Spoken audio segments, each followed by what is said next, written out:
Megasporogenesis, formation of megaspore या embryo sac या female gametophyte. Board के लिए 3 से 5 नंबर का इंपॉर्टेंट क्वेश्चन, जिसमें अगेन तुम डायग्राम बनाओगे और फुटनोट्स लिखोगे। मेगास्पोरोजेनेसिस होता कहाँ पर है?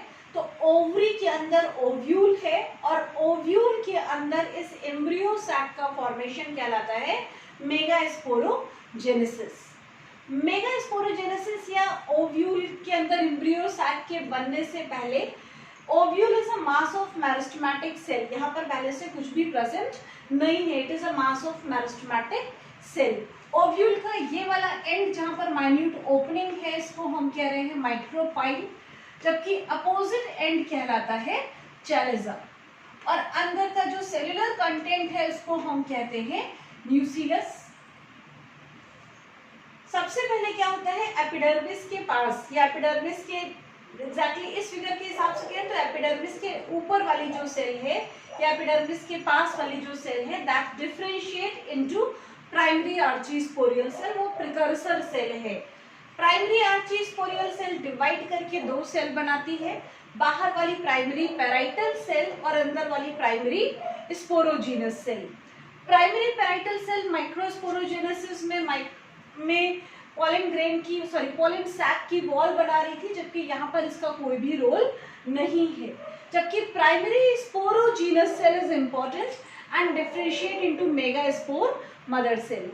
Megaspore mother cell is diploid, meiocyte है जो मियोसिस करके, ठीक, मियोसिस करके it will make linear tetrad 4 haploid cells which are arranged linearly. इन हैप्लॉइड सेल्स में से चैलिज़ा की तरफ की 3 सेल्स डीजेनरेट हो जाती हैं, ठीक। लीनियर टेट्राड बना, किससे बना? मेगास्पोर मदर सेल से। मेगास्पोर मदर सेल में मियोसिस हुआ, 4 सेल्स बन रही हैं जो हैप्लॉइड है और लीनियरली अरेंज्ड है। इनमें से चैलिज़ा की तरफ की 3 सेल डीजेनरेट कर जाती हैं। माइक्रोपाइल के पास वाली सेल डिफरेंशिएट करती है इनटू फंक्शनल मेगास्पोर।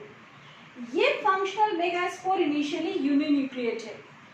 इसका न्यूक्लियस 3 बार माइटोटिक डिवीजन से, उसमें भी केवल कैरियोकाइनेसिस, तो न्यूक्लियस 3 बार माइटोटिक डिवीजन से डिवाइड होगा। 1 से 2 न्यूक्लियस बनेंगे, 2 से 4 न्यूक्लियस बनेंगे और 4 से 8 न्यूक्लियस का फॉर्मेशन होगा।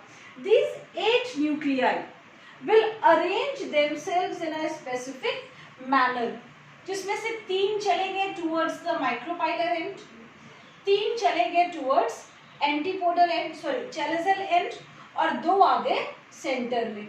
जो चैलिज़ल एंड पर आते हैं, इनके चारों तरफ जब साइटोकाइनेसिस होता है और 3 सेल्स बनती हैं, इन तीनों को हम कहते हैं एंटीपोडल सेल्स। जो 2 न्यूक्लियाई बीच में आए, इनके चारों तरफ कॉमन वॉल का फॉर्मेशन हो गया। इस सेल को हम कहेंगे सेंट्रल सेल, और ये न्यूक्लियाई जब तक फ्यूज नहीं है तब तक कहलाते हैं पोलर न्यूक्लियाई। डबल फर्टिलाइजेशन के समय यही पोलर न्यूक्लियाई फ्यूज होकर बना लेते हैं सेकेंडरी न्यूक्लियस।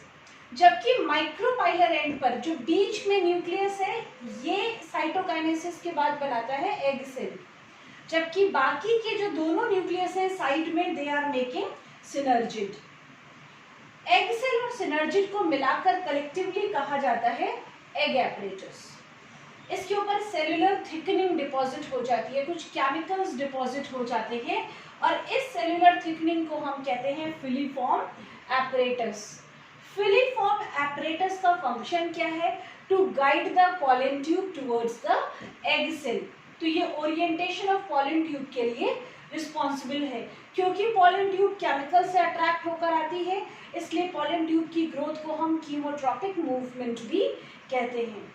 अब इम्पॉर्टेंट पॉइंट, बहुत इम्पॉर्टेंट पॉइंट 1 नंबर के क्वेश्चन के लिए या मेडिकल के लिए, a mature embryo sac is 7 celled and 8 nucleate.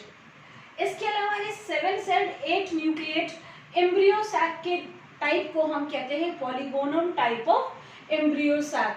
और एक और इम्पॉर्टेंट पॉइंट, क्योंकि एक सिंगल सेल से 7 सेल्ड 8 न्यूक्लिएट स्ट्रक्चर बन रहा है, इसलिए इस डेवलपमेंट को हम मोनोस्पोरिक डेवलपमेंट भी कहते हैं। वन मोर पॉइंट, एक मैच्योर एम्ब्रियो सैक के बनने में एक मियोसिस और 3 माइटोटिक डिवीजन इन्वॉल्व हो रहे हैं।